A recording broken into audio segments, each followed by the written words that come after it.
नमस्कार नेपाली मित्रों। दोस्तों, दुनिया की भू राजनीति पूरी तरीके से बदल रही है। इससे नेपाल को जबरदस्त तरीके से फायदे हो सकते हैं। इस बार फिर अमेरिका और भारत के बीच में एक प्रकार का शीत युद्ध चालू हो गया। और इस बार सबसे अच्छी बात है कि इस अमेरिका और भारत के शीत युद्ध में नेपाल और चाइना जैसे देश भी भारत के साथ में खड़े नजर आ रहे हैं। पिछली बार जब अमेरिका और भारत के बीच शीत युद्ध चला था 50 सालों तक, उस समय नेपाल अमेरिका की तरफ था और चाइना भी अमेरिका की तरफ ही था। लेकिन इस बार उल्टा है। दिमाग में रख लीजिए, जो शीत युद्ध रूस और अमेरिका के बीच में चला था, वही शीत युद्ध अमेरिका और भारत के बीच भी चला था, क्योंकि रूस का सबसे बड़ा सहयोगी था भारत। यानी अब पुरानी स्थिति फिर पैदा हो गई। भारत और अमेरिका के बीच में फिर से शीत युद्ध शुरू हो गया। इस बार नेपाल भारत के साथ में है और चाइना भी भारत के साथ में है। ये सबसे अच्छी बात है।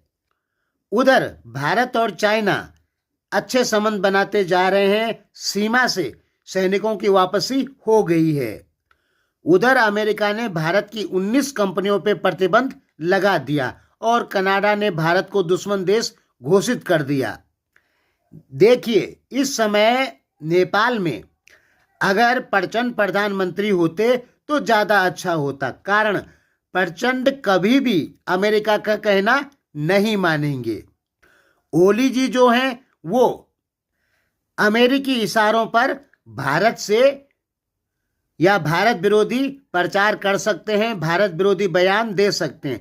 पहले ये जान लीजिए, ओली जी अमेरिका गए थे लेकिन अमेरिका ने उनको पूछा भी नहीं। ओली जी एक कार्यक्रम में जाना चाहते थे अमेरिका में, जहां पर नेपाली लोग, नेपाली समुदाय रहते हैं। अमेरिका ने कहा कि हमारे पास में सुरक्षा की गारंटी नहीं है, यानी सुरक्षा का हवाला देके ओली जी को वो कार्यक्रम नहीं करने दिया। वहीं भारत के नेता जब करते हैं तो अमेरिका फुल सुरक्षा देता है। फिर ओली जी भारत जाना चाहते थे। आरजू राणा को उन्होंने भेजा भी भारत में कि मोदी जी ओली जी को भारत में बुलाएंगे, लेकिन भारत ने नहीं बुलाया।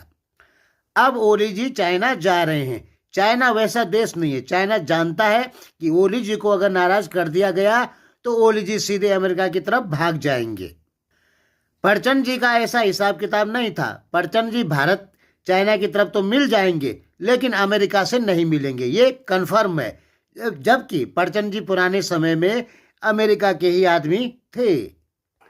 पुराने अगर घटनाक्रम को आप देखते हैं तो आपको एक चीज साफ क्लियर नजर आएगी कि अमेरिका चाहे ओली जी की इज्जत करे या ना करे, फिर भी ओली जी नेपाल में बैठे यूरोपीय एनजीओ जो हैं उनकी बातें मानेंगे। दिमाग में रख लीजिए, नेपाल के जो अधिकांश नेता हैं वो अब तक यूरोपीय यूनियन के जो एनजीओ हैं वो जो बनाते हैं, वो जो कहते हैं, उन्हीं चीज़ों को नेपाली नेता फॉलो करते थे और उन्हीं चीज़ों को नेपाली मीडिया फॉलो करती है। ये जो आपने भारत विरोधी चीज़ें देखी होंगी नेपाली मीडिया पर, वो नेपाल में बैठे कुछ एनजीओ हैं यूरोपीय यूनियन के, ये उनका काम है। भले ही भारतीय मीडिया चाइना को कहती है, हालांकि चाइना भी अब उन नेपाली चैनलों को फंडिंग कर रहा है जो भारत के विरोध में बोलते हैं। लेकिन इसकी शुरुआत एनजीओज ने की थी जो नेपाल में बैठे हुए हैं। तो ओली जी का साफ समझ लीजिए, नेपाल में बैठे कुछ यूरोपीय यूनियन के एनजीओ जो हैं उनकी बातें ओली जी मानते हैं, क्योंकि वहां से दबा के पैसा मिलता है चुनाव आदि के प्रचार में। देखिए, राजनीति ऐसे ही होती है जो आप नहीं समझते हैं। तो मेरा मानना है कि इस समय प्रचंड जी को प्रधानमंत्री होना चाहिए था, क्योंकि भारत और चीन लगभग मित्रता की ओर आगे बढ़ रहे हैं और भारत और अमेरिका दुश्मनी की ओर आगे बढ़ रहे हैं। अब सोचिए, चीन दुनिया की दूसरी अर्थव्यवस्था है और भारत पांचवी अर्थव्यवस्था है दुनिया में। भारत 2030 तक तीसरी सबसे बड़ी अर्थव्यवस्था बन जाएगा। पहले पे रहेगा अमेरिका, दूसरे पे चाइना और तीसरा भारत। अगर अब भी नेपाल जो है कुछ कर नहीं पाया तो ये नेपाली नेताओं की गलती होगी। सोचिए, अगर आपके अगल बगल दो पावरफुल देश हैं, आप उनसे थोड़ी थोड़ी सहायता भी लेते हैं तो आपके लिए बहुत हो जाएगा। आप यहाँ पे प्रोडक्शन कर सकते हैं। नेपाल में भारत का बहुत बड़ा बाजार है, वहाँ सामान बेच सकते हैं। इस समय भारत और चीन लगभग मित्रवत संबंधों की ओर आगे बढ़ रहे हैं और इस समय नेपाल का प्रधानमंत्री ओली जी को होना चाहिए था, देवा जी को नहीं। देवा जी फिर प्रो अमेरिकन आदमी हैं। इस समय प्रचंड जी को होना चाहिए था। वे बोलने में थोड़ा गलती हो गई। ओली जी अवसरवादी आदमी हैं, देवा जी प्रो अमेरिकन आदमी हैं और प्रचंड जी जो हैं वो देख कर चलते हैं कि किससे संबंध बना के क्या होगा। देखिए, आपको प्रचंड जी से नफरत हो सकता है, पुराने समय में उन्होंने कुछ ऐसे काम किए हैं, लेकिन अभी प्रचंड जी की जो राजनीति है या नेपाल को देखने की नीति है वो बहुत अच्छी है। मैं प्रचंड जी का समर्थक नहीं हूँ, बिल्कुल नहीं हूँ। मैंने उनके विरोध में भी वीडियो बनाई है जब उन्होंने कभी गलत काम किए हैं तो। लेकिन हमारा काम है अपना अनुभव और सच्ची चीज़ें आपको बताना। भारत और चीन के बीच में मित्रवत संबंध बन रहे हैं। इस समय नेपाल के प्रधानमंत्री प्रचंड जी को होना चाहिए, क्योंकि उनके पास में भारत और चीन से मदद लेने की ताकत है।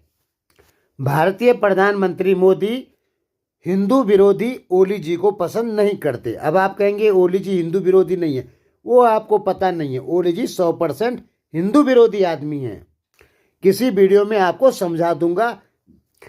प्रचंड जी भले ही माओवाद का नाम रखते हो अपना, लेकिन प्रचंड जी को हम हिंदू विरोधी नहीं मान सकते। भले ही प्रचंड जी ने इनके समर्थन से नेपाल से हिंदू धर्म खत्म हुआ, वो राजनीति थी। आज प्रचंड जी हिंदू धर्म में वापस आना चाहते हैं और नेपाल को भी लाना चाहते हैं। इस चीज़ से भारत को काफ़ी खुशी है, मोदी जी को काफ़ी खुशी है। नेपाली मीडिया का कहना है कि प्रचंड जी को हटाने में भारत का हाथ है। कुछ गधे विश्लेषक नेपाल के ऐसा कहते, सरासर गलत बात है वो। भारत कभी प्रचंड जी को नहीं हटाना चाहता। इस समय ओली जी को भारत चाहता ही नहीं है कि नेपाल की गद्दी पर बैठे, कारण ये अवसरवादी हैं और ये नेपाल के लिए अवसरवादी नहीं है बल्कि अपनी कुर्सी के लिए अवसरवादी हैं। तो हमने आपको साफ क्लियर किया कि भारत और चीन धीरे धीरे करके अच्छे संबंधों की ओर आगे बढ़ रहे हैं और अब नेपाल दो ढूंगा का तरुल नहीं बल्कि दो ढूंगा का डायमंड बन सकता है। कहते हैं नेपाल दो ढूंगा के बीच का तरुल है। तरुल नहीं दोस्तों, डायमंड बन सकता है नेपाल दो ढूंगा के बीच का। दोस्तों, वीडियो बहुत लंबी हो गई, लेकिन नेपाल के पास में बहुत सारी ऐसी चीज़ें हैं कि नेपाल $45 बिलियन इकोनॉमी से लेके $70 बिलियन पहुंच सकता है 2 साल में। धन्यवाद।